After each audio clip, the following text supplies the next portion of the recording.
तुमने देखा जिस चीज का निषेध किया जाता है उसमें एक अलग आकर्षण क्रिएट हो जाता है। सारी दुनिया चाहे भाड़ में, बस वही चीज करने का मन करता है। तो जब तुम चेष्टा करके किसी चीज को करने की कोशिश करते हो तो अपने मन के एक भाग को कहते हो कि ये नहीं करना है और ये करना है। इसलिए जो निषेध तुम क्रिएट करते हो उसकी वजह से जो नहीं करना है उसके प्रति ज्यादा अट्रैक्शन क्रिएट होता है। वो तुम्हारे दिमाग में बना रहता है, उससे ज्यादा बना रहता है जो करना है। इसलिए जो चेष्टा है ये बहुत सारी चीजों को नहीं होने देती, क्योंकि तुम निषेध बना देते हो। मनुष्य की कई बार किन्हीं चीजों को करने की चेष्टा उन चीजों के होने में कठिनाई पैदा करती है, और यदि वो चीजें उनके स्वभाव के अनुसार छोड़ दी जाएं तो वो चीजें आसानी से घटित हो जाएंगी। पर जब चेष्टा की जाती है तो बहुत बार प्रयास करने के बाद भी चीजें सफल नहीं हो पाती। तुम देखा कि तुम पूजा करने बैठते हो या ध्यान करने बैठते हो या अपने मन को चेष्टा करके शांत करने बैठते हो तो बार बार तुम्हें और ख्याल आते रहते हैं। शांत होना तो दूर, तुम्हारा मन और परेशान हो जाता है। वो गई बीती बातें याद आती हैं और नई नई परेशानियां सामने आ जाती हैं जो पहले थी भी नहीं, अब ध्यान आ रही हैं। तुम चेष्टा करते हो तो उपद्रव खड़ा होता है जो पहले था भी नहीं। ध्यान करने बैठते हो, आंख बंद करते हो, अलग अलग प्रयोजन करते हो, सांसों पर ध्यान लगाने की चेष्टा करते हो, दिमाग को शांत करने की चेष्टा करते हो, वगैरह वगैरह, पर सब कुछ उलट पलट हो जाता है। कई चीजें बिना चेष्टा के होती हैं, उनको उनके हाल पर छोड़ दें तब होती हैं। उनमें तुम्हारे प्रयत्न की आवश्यकता नहीं है, बस तुम्हारे होने की आवश्यकता है। अंतर समझना, तुम्हारा प्रयत्न नहीं चाहिए, बस तुम हो और उनको उनके स्वरूप में देख लो, बस इतना। कोई कसरत नहीं करनी तुम्हें इसमें, ना दिमागी ना शारीरिक। चीजों को उनके स्वभाव पे छोड़ दो, वो अपने आप सरलता से घट जाएंगी। कभी देखा तुमने एक कीचड़ मिला पानी, थोड़ी देर बाद अपने आप कीचड़ नीचे बैठ जाएगा, ऊपर साफ पानी आ जाएगा। पर अगर तुम हाथ से उस कीचड़ को अलग करने की कोशिश करोगे, खैर आजकल मशीनें आ गई हैं, कई लोग इसका उत्तर प्रत्युत्तर करेंगे कि हम उसको फिल्टर कर लें, वो एक बिल्कुल अलग बात है, ठीक है।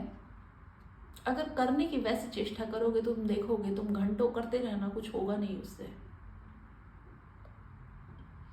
कुछ नहीं होगा। वो और मैला हो जाएगा, वो कीचड़ और ऊपर आ जाएगा। पर अगर तुम उसे शांत छोड़ दो तो साफ पानी ऊपर आ जाएगा। तो चीजें उनके स्वभाव के अनुसार घटित होती हैं।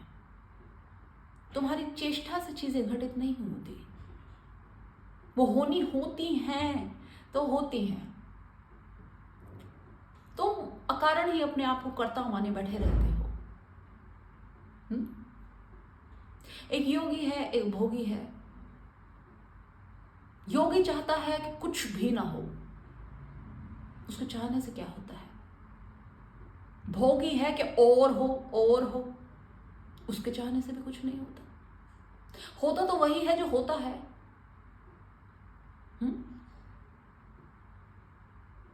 एक की चेष्टा सब कुछ खो देने की, एक की चेष्टा सब कुछ पा लेने की, ना तो वो मिलती है ना तो वो मिलती है। पर ये जो मध्य की अवस्था है, ये सार है, इस पूरी की पूरी कहानी का सार है। इनके मध्य की अवस्था, ना तो सब कुछ खो देने की, ना सब कुछ पा लेने की। चीजें जैसी हैं उनको वैसे ग्रहण कर लेने की, उसमें कुछ बदलाव करने की जरूरत नहीं है। कुछ बदलाव करने की जरूरत नहीं है। बदलाव करना है तो अपनी दृष्टि में करना है, क्योंकि चीजें तो वैसी हैं जैसी उन्हें होना चाहिए। तुम अपनी आंखों से उन्हें वैसा देखना चाहते हो जैसे तुम्हें पसंद है, पर उससे क्या फर्क पड़ता है। अब तुम कल कहोगे गुलाब के पौधे पर सूरजमुखी उगाए, तो उगाएगा नहीं। तुम्हें सूरजमुखी के लिए सूरजमुखी के पौधे को ही देखना पड़ेगा। गुलाब पे तो गुलाब ही उगेगा। ऐसा कुछ नहीं होगा। तुम्हारी चेष्टा से या तुम्हारी पसंद नापसंद से किसी चीज की परिभाषा नहीं बदल जाती। वो जो है वो है। लेकिन काफी हद तक मेरी समझ में इसके लिए हमारी भाषा, लिपि, पुराने संस्कार, ये सब जिम्मेदार हैं। अब हम साक्षी की बातें करते हैं, चैतन्य की बातें करते हैं, पर हमारी भाषा बौद्धिक है, शारीरिक है, इसलिए इसे समझने में ज्यादा कठिनाई अनुभव होती है।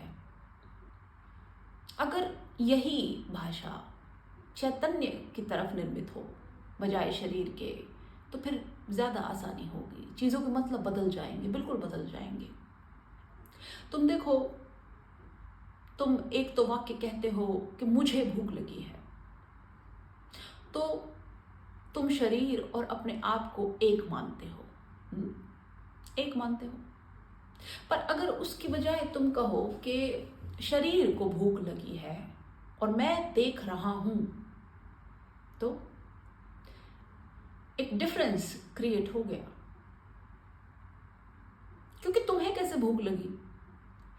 अगर तुम्हें भूख लगी तो फिर देखा किसने? कोई देखे, इसके लिए कोई जगह होनी चाहिए कि वो देख पाए। शीशे में और तुम में बीच में स्पेस होना चाहिए ताकि तुम देखो अपनी इमेज को। समझ में आ रही है बात? अगर वो डिफरेंस नहीं होगा तो फिर तुम कैसे देख पाओगे? तुम कहते हो मुझे क्रोध आया, तुम्हें क्रोध नहीं आया, तुम्हें क्रोध नहीं आया। तुम्हारे मन में क्रोध उत्पन्न हुआ और तुमने देखा। किसी को काम वासना उत्पन्न हुई, तो उसने उसे देखा। ये नहीं कि मैं कामुक हो गया ना,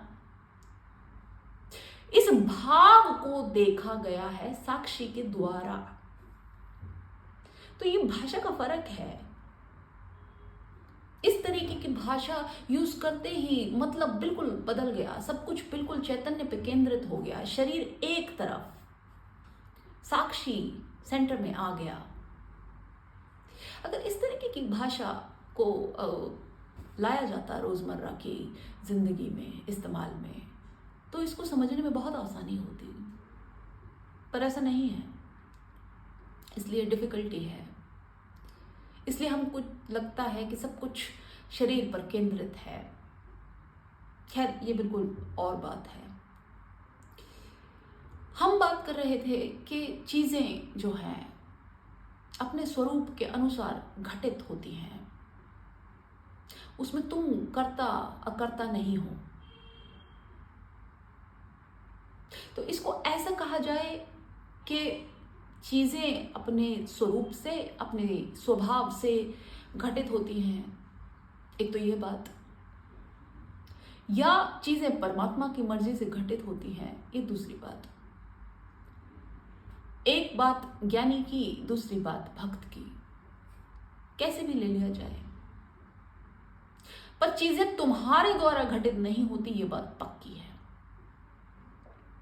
तुम एक बस मीडियम हो उस घटना के होने का। उसमें तुम्हारे पसंद नापसंद, करना ना करना कुछ मैटर नहीं करता। इसलिए जब तुम अपने प्रयत्नों को छोड़ देते हो और चीजों को लेट गो करते हो, तो तुम देखते हो कि चीजें अपने आप होना शुरू हो जाती हैं।